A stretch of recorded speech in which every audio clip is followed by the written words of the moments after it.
No olvides darle like y suscribirte a nuestro canal. Una vez, cuando estaba realmente enfermo, me dio una fiebre altísima. No exagero, estaba cerca de los 40 grados centígrados, ese punto exacto en el que tu cuerpo ya no sabe qué hacer. Tiritas como si estuvieras en medio del invierno, pero al mismo tiempo sientes que te estás hirviendo por dentro. Era una sensación horrible, agotadora, como si mi cuerpo estuviera peleando consigo mismo. Me dolía todo, la cabeza me latía y cada respiración se sentía pesada, espesa, casi irreal. En algún momento, completamente rendido por el cansancio y la fiebre, me quedé dormido. Y entonces pasó. Abrí los ojos y ya no estaba en mi habitación. Me encontraba de pie en una calle empedrada, cubierta por una neblina espesa que no dejaba ver más allá de unos cuantos metros. Lo primero que me llamó la atención fue la temperatura. No hacía frío, pero tampoco calor. Era un punto intermedio muy raro, incómodo, como si el ambiente estuviera suspendido fuera de cualquier clima normal. Esa sensación fue lo que me inquietó desde el principio, porque mi cuerpo esperaba sentir algo más extremo. Pero no, todo estaba neutral. Decidí caminar calle abajo, tratando de orientarme, cuando empecé a escuchar voces. Al principio eran lejanas, confusas, pero poco a poco se volvieron claras. Gritos desesperados que parecían venir de todas partes al mismo tiempo. ¿Hola? ¡Estoy aquí! ¿Puedes verme? ¡Ayúdame! Las voces se superponían unas a otras llenas de angustia. A medida que avanzaba, empecé a distinguir siluetas humanas paradas entre la niebla. Personas inmóviles mirando en direcciones aleatorias, como si buscaran algo que no podían encontrar. Me acerqué a una de ellas e intenté hablarle, preguntarle qué estaba pasando, pero no reaccionó, no me miró, no me escuchó. Era como si yo no existiera para ellos. Todos tenían la misma expresión, desesperación absoluta, como si supieran que algo estaba mal, pero no lograran entender qué. Eso fue suficiente para entrar en pánico. Salí corriendo sin pensar demasiado, con el corazón acelerado, hasta que la calle desembocó en un edificio grande, cuadrado, gris, muy parecido a una oficina gubernamental, como esas donde haces trámites eternos. Afuera del edificio, recargada contra la pared, había una criatura fumando un cigarro con total calma. Tenía el cuerpo parecido al de un xolotzcuintle, esos perros mexicanos sin pelo, pero su piel tenía manchas que parecían dibujar un esqueleto bajo la carne. Extrañamente, no me dio miedo. De hecho, por alguna razón, me transmitía cierta tranquilidad. Aterrorizado pero sin muchas opciones, entré al edificio. Dentro había una sala de espera llena, con más criaturas como esa, sentadas, paradas, charlando entre ellas, exactamente como empleados públicos en una oficina tipo DMV, relajados, distraídos, claramente sin prisa alguna. Algunos reían, otros revisaban papeles, otros simplemente perdían el tiempo. Todo parecía absurdamente normal, y eso lo hacía aún más inquietante. Tomé un turno, número 33, pensé que no estaría tan mal. Miré la pantalla, iban en el número 5. Me senté, esperé y esperé. Literalmente pasaron 40 minutos, o al menos eso sentí hasta que por fin escuché mi número. Me acerqué al mostrador. Detrás estaba una criatura anciana, con lentes, y las marcas de hueso en su cuerpo eran amarillentas, como huesos viejos. Parecía cansado, harto de todo. ¿Nombre? Me preguntó sin mirarme. Se lo di. Tecleó en la computadora con desgano. No apareces en el sistema, dijo. ¿Traes tu comprobante de defunción? ¿Mi qué? Respondí confundido. El documento que certifica que estás oficialmente muerto. Deberías tener uno. Le expliqué que no tenía nada, que simplemente había aparecido ahí. El anciano suspiró, claramente fastidiado. Entonces no tienes comprobante, y tampoco existes en el sistema, murmuró. ¡Lárgate! ¿Cómo que me vaya?, alcancé a decir. ¡Que te vayas! Y en ese instante desperté. La fiebre había desaparecido. No me dolía nada. Estaba completamente sano, como si nunca hubiera estado enfermo. Hasta el día de hoy no sé qué fue eso. Un amigo dice que eran wendigos. Yo prefiero pensar que eran xolotzcuintles en su verdadera forma, guiando almas. Sea lo que sea, aprendí una cosa. Si te mueres, no pierdas tus papeles. Porque estoy bastante seguro de que, por unos minutos, caminé por el purgatorio.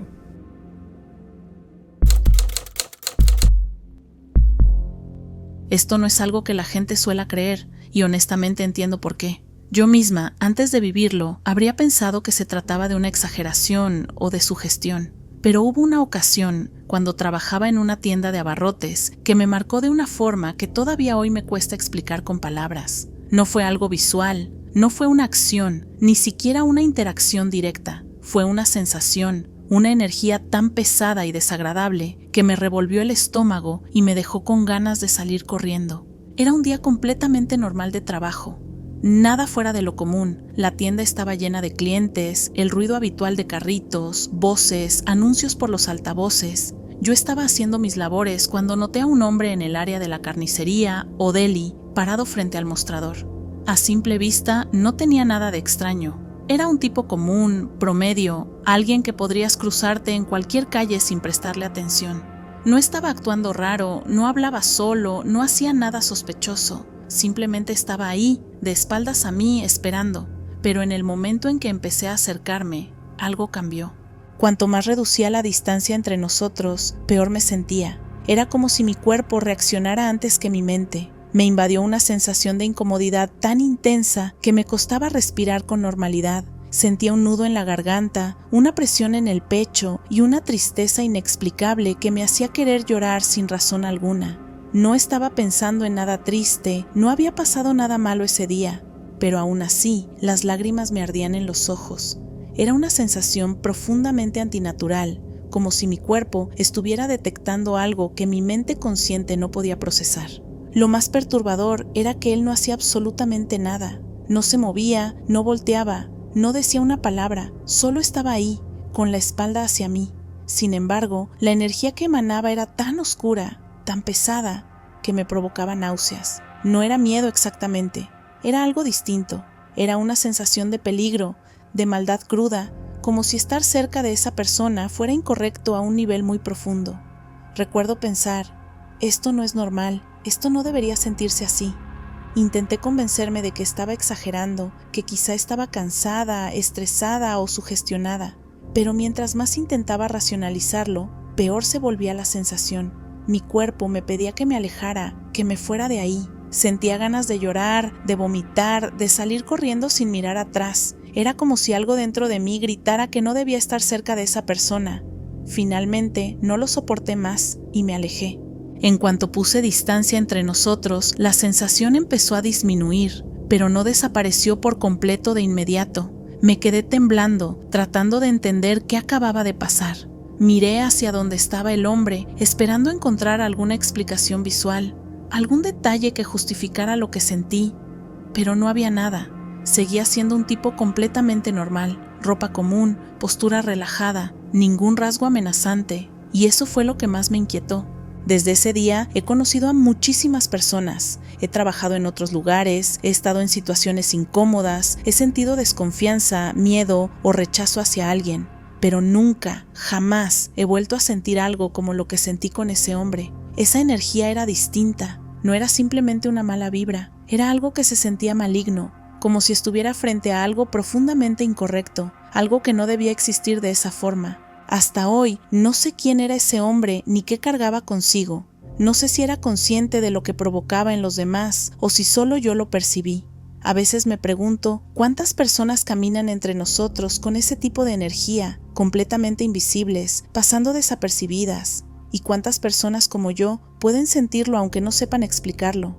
Solo sé una cosa, hay presencias que no necesitan hacer nada para causar terror. A veces la verdadera oscuridad se siente, no se ve.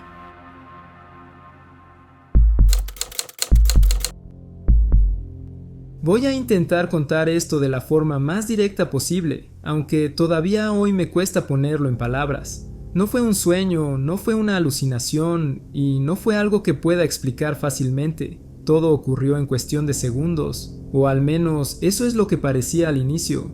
Iba manejando un camión de carga pesada, un tráiler grande, de esos que dependen casi por completo de sistemas electrónicos. Circulaba por una carretera estatal, una ruta que conozco bien, una de esas que recorres tantas veces que ya no necesitas pensar en cada curva. En un momento dado sentí el impulso de girar hacia una carretera lateral. Desde el segundo en que tomé esa decisión, algo dentro de mí se sintió mal. No miedo exactamente, sino una incomodidad profunda, como si mi instinto estuviera intentando advertirme que no debía hacerlo. Aún así, giré.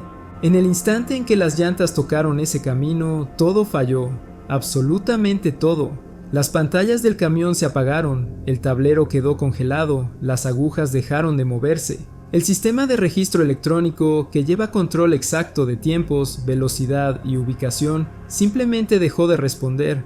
Era como si el camión hubiera entrado en una zona muerta, un vacío donde la tecnología no podía existir. El silencio dentro de la cabina se volvió pesado. Miré alrededor y fue entonces cuando noté lo extraño del lugar. La carretera en la que estaba no aparecía en ningún mapa y sin embargo era perfectamente real.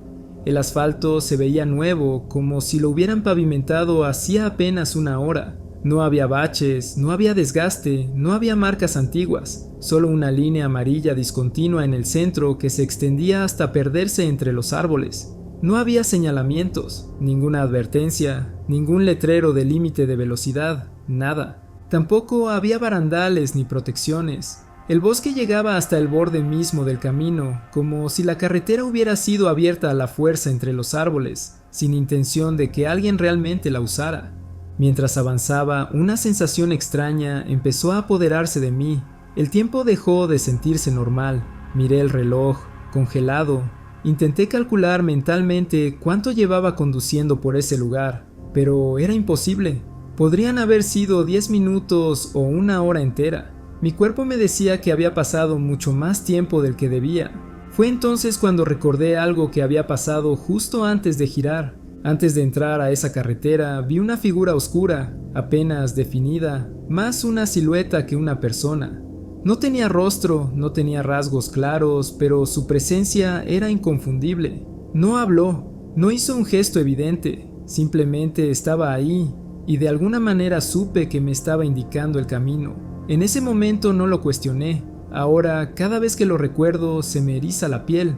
Seguí manejando completamente solo, sin señal, sin referencia alguna, rodeado de árboles que parecían cerrarse sobre la carretera. No había animales, no había sonidos del bosque, ni grillos, ni viento, solo el ruido constante del motor, hasta que incluso eso empezó a sentirse distante, como si no viniera del mismo lugar donde yo estaba. Finalmente, sin saber cómo ni cuándo, el camino terminó, o más bien, desapareció. Volví a estar en una carretera conocida, como si nada hubiera pasado. El tablero del camión volvió a la vida de golpe, las pantallas se encendieron, los sistemas reiniciaron solos. Todo parecía normal, demasiado normal. Más tarde ese mismo día recibí una llamada del departamento de registro. Querían saber qué había pasado durante ese tramo del viaje. El sistema había arrojado una cantidad absurda de errores, datos imposibles, lapsos de tiempo sin registro, ubicaciones que no coincidían con ningún camino existente. Para ellos era una falla técnica. Para mí, no lo fue. Esto ocurrió en la ruta estatal 220, en Carolina del Norte. He vuelto a pasar por ahí, he buscado esa carretera, he revisado mapas, imágenes satelitales, registros antiguos. No existe.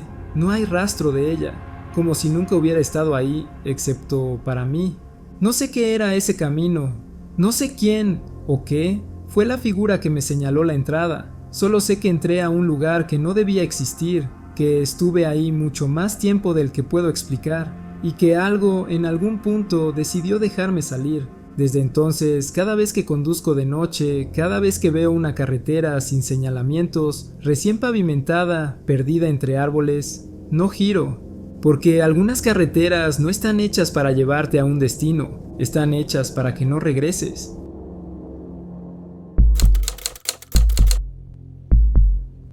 Cuando mi hermana y yo éramos niños, hubo un día que quedó marcado para siempre en nuestra familia, aunque durante muchos años casi nadie quiso hablar de ello abiertamente. Era una tarde tranquila, de esas que parecen completamente normales, hasta que con el paso del tiempo entiendes que algo estuvo a punto de salir terriblemente mal. Mi hermana y yo estábamos jugando frente a nuestra casa, cerca del buzón, sin ninguna preocupación. Éramos pequeños, así que nuestro mundo en ese momento se reducía a juegos, risas y a pasar el tiempo al aire libre. Nada nos parecía peligroso, nada nos parecía fuera de lugar. Nuestros padres estaban dentro de la casa, observándonos desde una de las ventanas del frente, como solían hacer para asegurarse de que todo estuviera bien. Según nos contaron después, fue entonces cuando mi madre, de manera completamente inesperada, se giró hacia mi padre y le pidió que nos hiciera entrar a la casa. No fue una sugerencia casual ni un comentario al aire, fue una petición directa. Mi padre, sorprendido, no le dio mucha importancia. Al fin y al cabo, mi hermana y yo estábamos justo enfrente, a la vista, y no parecía haber ningún peligro inmediato.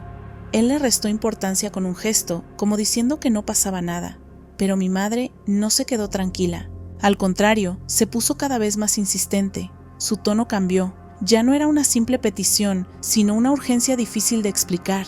Mi padre le preguntó qué ocurría, por qué de repente le preocupaba tanto que estuviéramos afuera. Fue entonces cuando algo en ella se rompió por completo. Entró en pánico. Sin dar explicaciones claras, empezó a dirigirse hacia la puerta principal, decidida a salir ella misma a llamarnos. Lo inquietante es que mi madre estaba embarazada, a menos de una semana de dar a luz a nuestra hermana menor. Apenas podía moverse con facilidad, pero aún así avanzaba con desesperación, como si una fuerza invisible la empujara. Mi padre, alarmado al verla así, la detuvo antes de que llegara a la puerta. Le pidió que se calmara, que él se encargaría.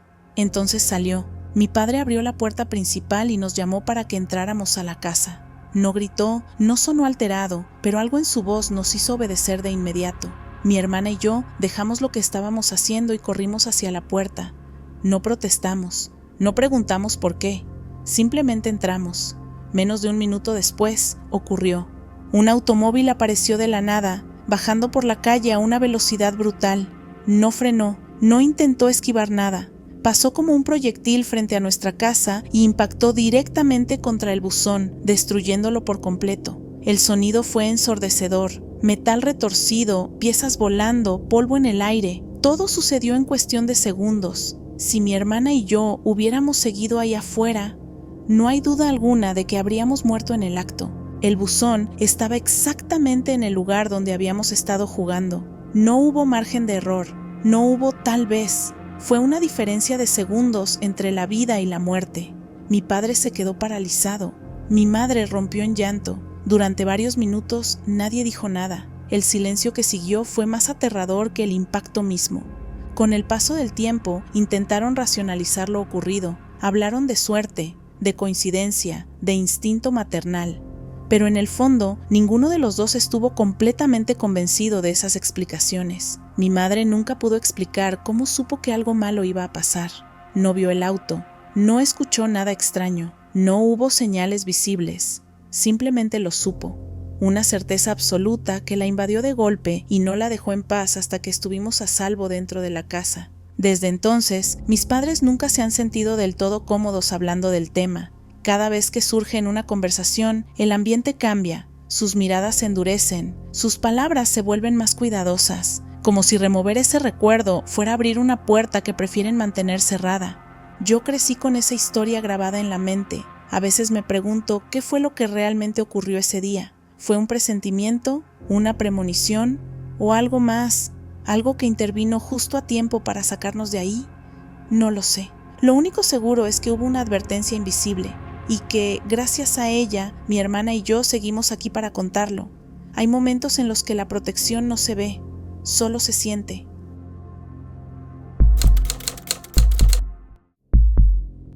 Cuando tenía 14 años, una mañana aparentemente normal terminó convirtiéndose en uno de los recuerdos más intensos y difíciles de explicar de toda mi vida.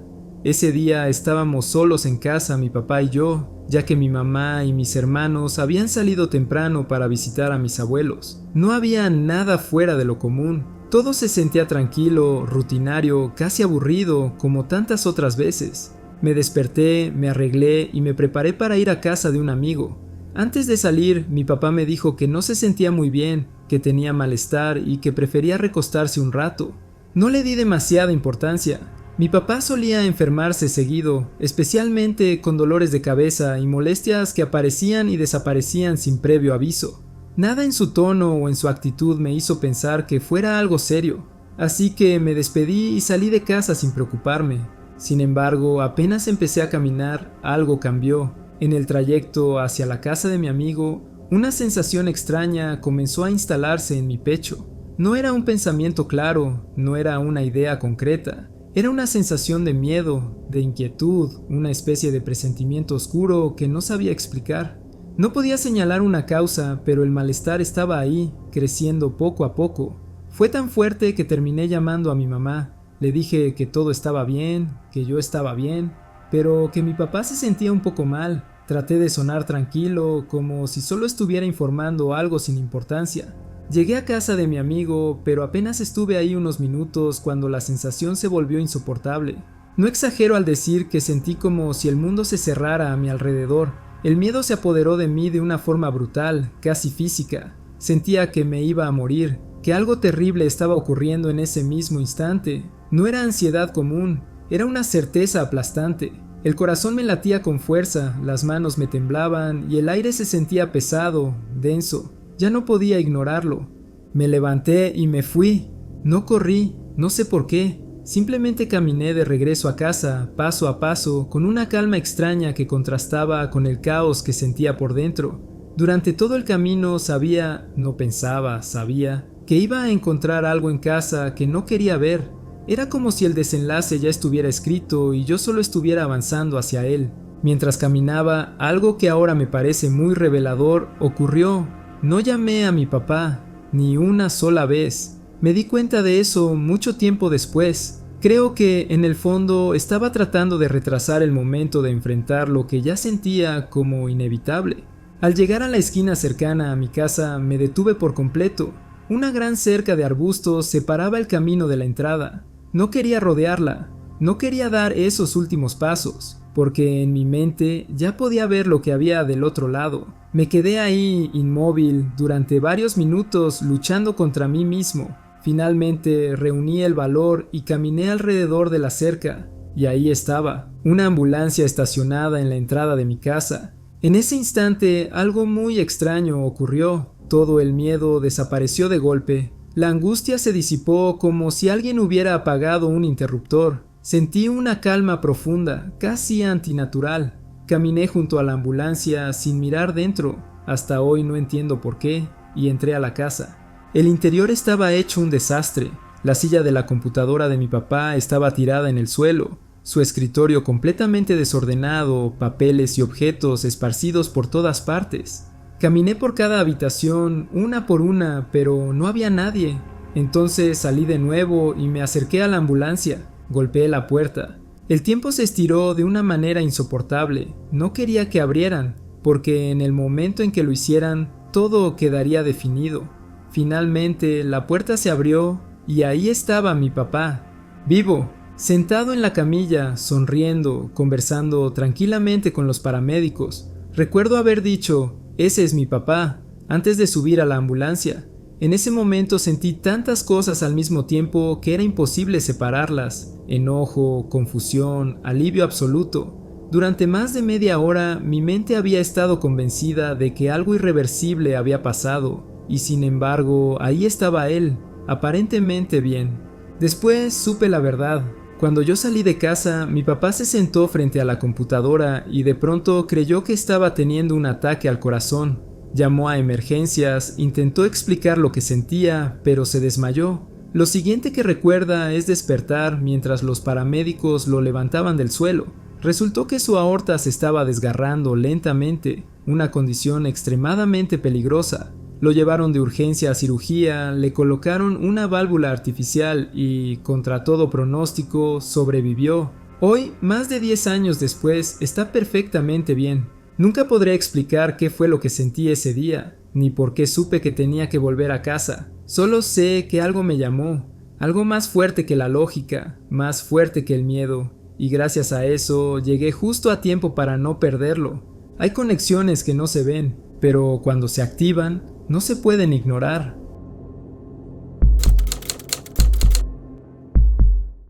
Estoy en periodo vacacional, soy profesora en la universidad de mi estado, así que cuando llegan estas semanas libres, mis días se vuelven muy parecidos entre sí, casi mecánicos. Mi rutina es sencilla y repetitiva, algo que hasta ese momento me daba una sensación de control y tranquilidad. Me levanto temprano, preparo el almuerzo para mis hijos y para mi marido, quienes se van a trabajar a la huerta desde temprano. Después de despedirlos, me quedo sola en casa, encargándome de la limpieza y de dejar lista la comida del día. Cuando ellos se van, la casa queda en silencio, o al menos eso intento. Vivo junto a una calle bastante transitada, así que el ruido de los autos nunca desaparece del todo. Por eso, mientras hago mis quehaceres, siempre pongo videos o historias en YouTube para acompañarme. Ya tengo bien definida mi logística. Necesito mi celular, el cargador y una bocina. Cuando estoy en la parte baja de la casa, uso la bocina de mi marido, que suena más fuerte. Cuando subo al segundo nivel, utilizo la mía. Ese día no parecía diferente a ningún otro. Después de que se fueron, subí a mi recámara para tomar mi celular y el cargador. Bajé a la planta baja y fui directo a buscar la bocina de mi marido, como siempre. Fui al lugar donde él suele dejarla, junto a la televisión, pero no estaba. Eso me desconcertó un poco, aunque no demasiado. Entonces recordé que el día anterior había salido un momento a la calle y que, al regresar, probablemente no la acomodé. En ese momento pensé que tal vez la había dejado en la cocina, junto a la licuadora. Fui a buscarla ahí. Nada. Regresé a la sala, revisé el comedor. Nada. Volví a la cocina y ahora sí empecé a buscar con más cuidado. Revisé los estantes, la mesa, la barra. Moví cosas, levanté objetos, miré debajo.